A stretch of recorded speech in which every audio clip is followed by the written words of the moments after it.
Hello, everyone. Thank you so much for joining me today. Of course, I'm on the wrong slide. Hold on one second. And I will start from the beginning. There we go. So I'm Erin Austin, your host. Thank you for joining me on my monthly LinkedIn Live, which I have these every last Wednesday of the month, where these are kind of quick, one topic conversations. Yes, please ask your questions, where we talk about topics that we address on that hourly to exit journey, where we as expertise based businesses like get away from that hourly freelancer mindset and build businesses that can scale and hopefully sell someday. So this is also released as an episode on my podcast. My podcast is Hourly to Exit, and you can find it on wherever you find podcasts. You can find my podcast there.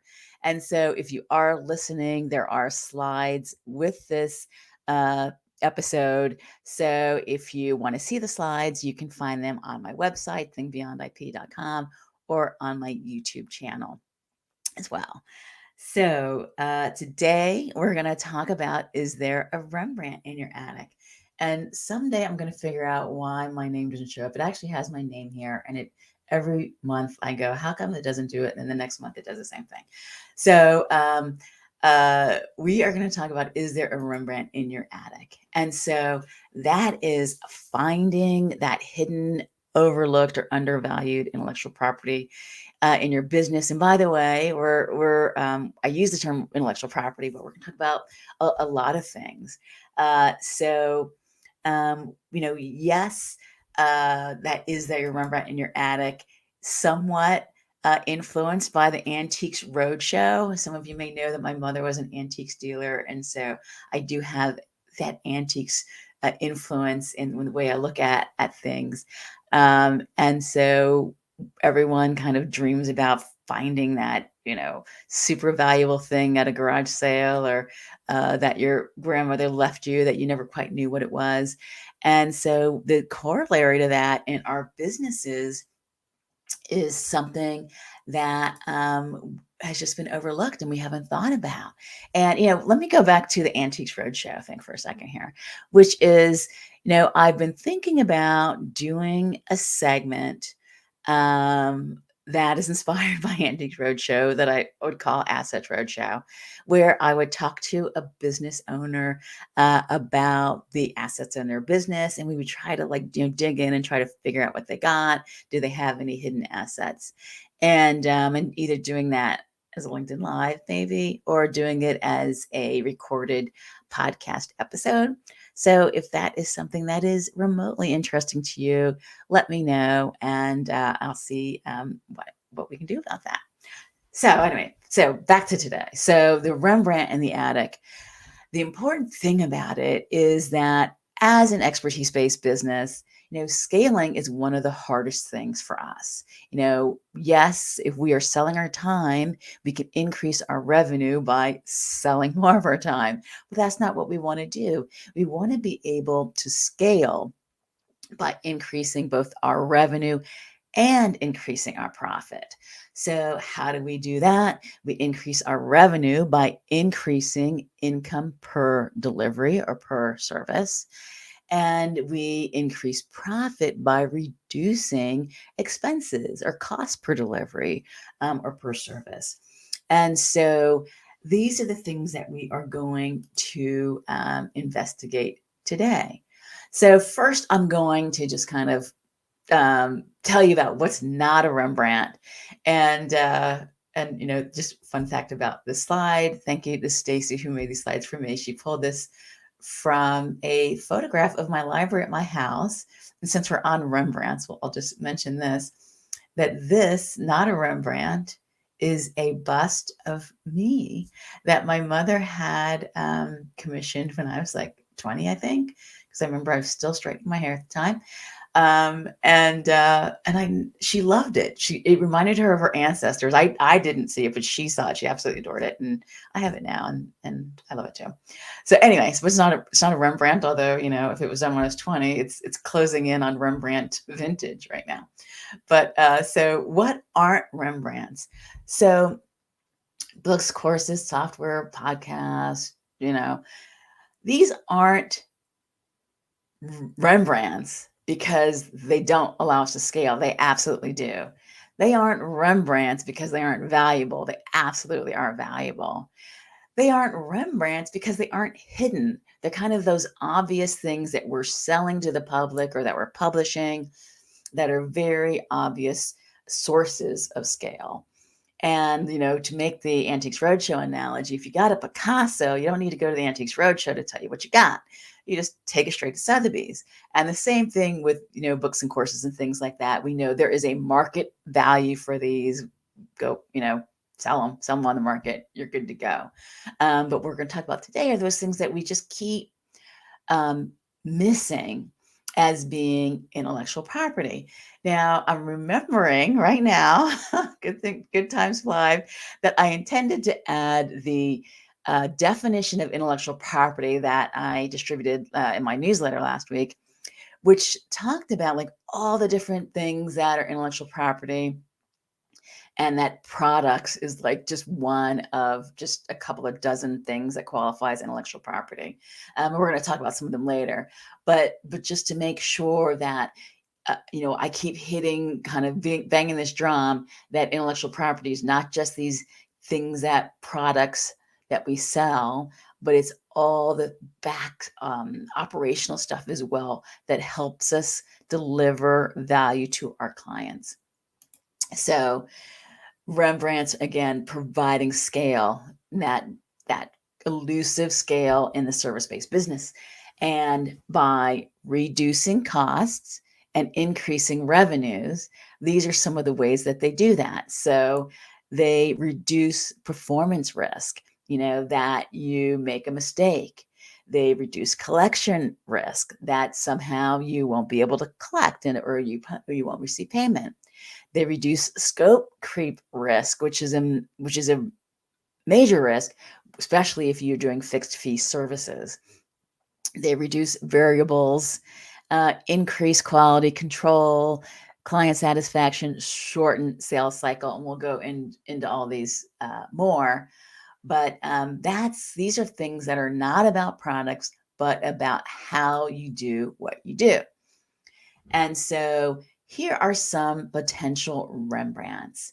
So frameworks, methodologies, if I want to look at that first column here of how you do what you do, how you deliver. And so these are not things that you're selling to the public, but that inform your work and inform the quality of your work.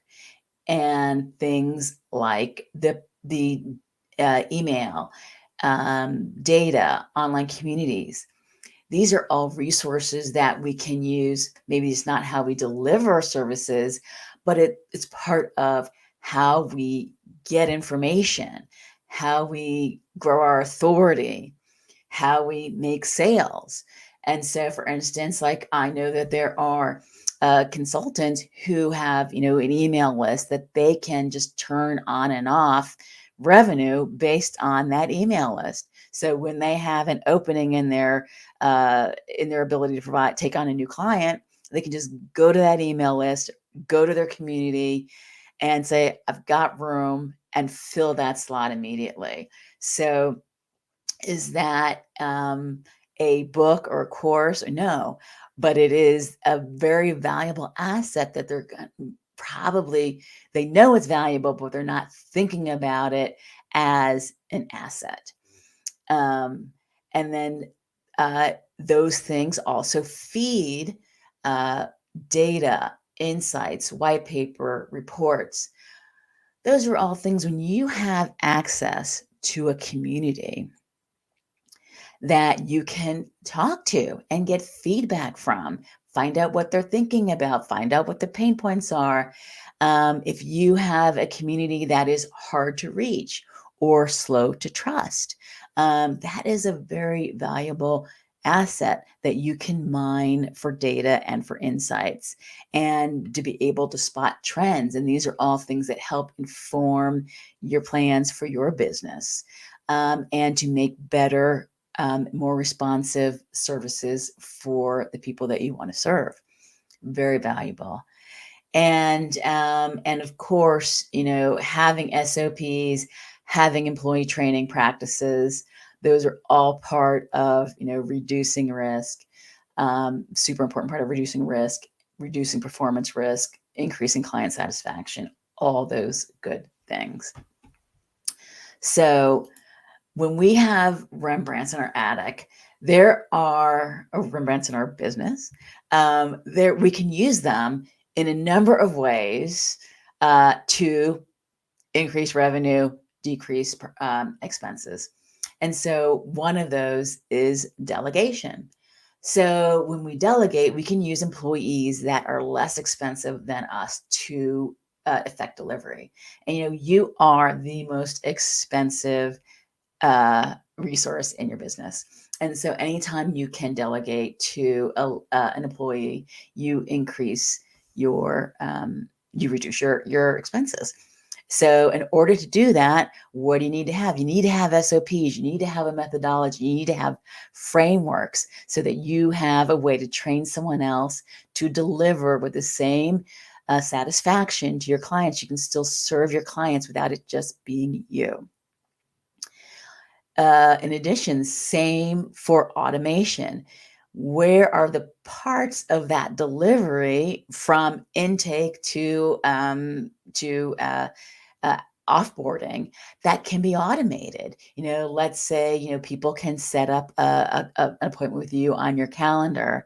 And is there a process for it to be automated, to drop it into a CRM, or is it automated to send them some sort of intake form? I noticed recently that I had a couple of appointments where people just forgot, and I'm like, okay, let's add in a reminder function to my Calendly so that they get a reminder of appointments. So, and also, using connecting Calendly to my CRM to make sure that those things are automated. Productize. Even if you're doing custom services, there may be a time, and I encourage there to be a time, that you have noticed the commonalities among these engagements, which if you have a niche and or specialization, I'm sure you will develop these and see these, that you can start to systematize some or all of certain services.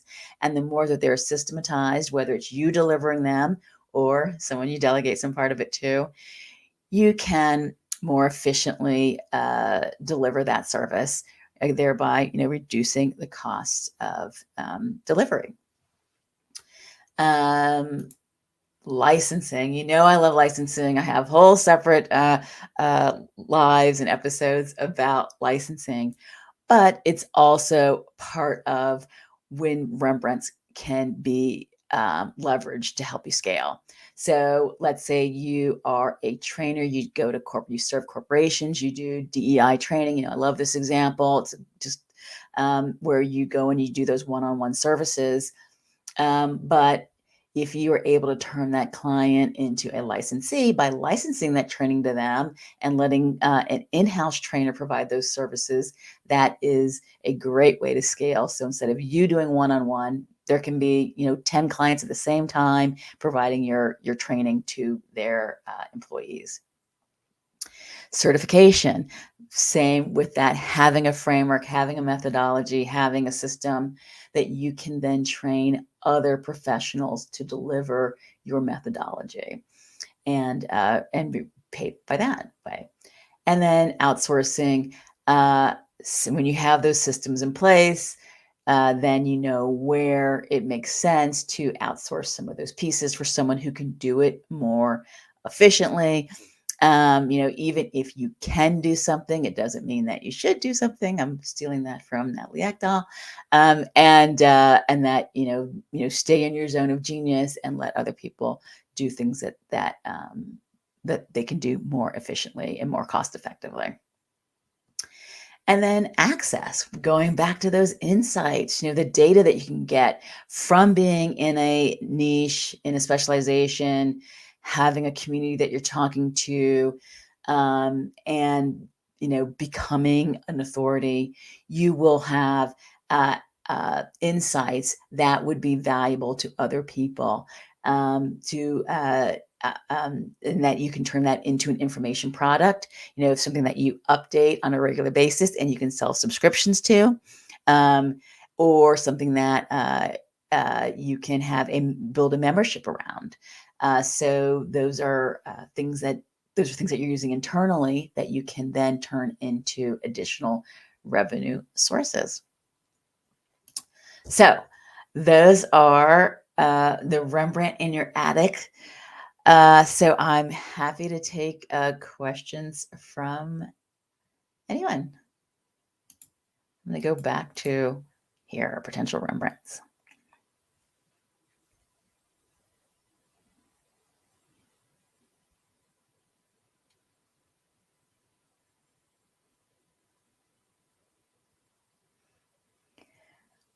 Well, thank you all for listening. And I do hope that you will join me on the regular podcast, which is this is the regular podcast on Hourly to Exit podcast.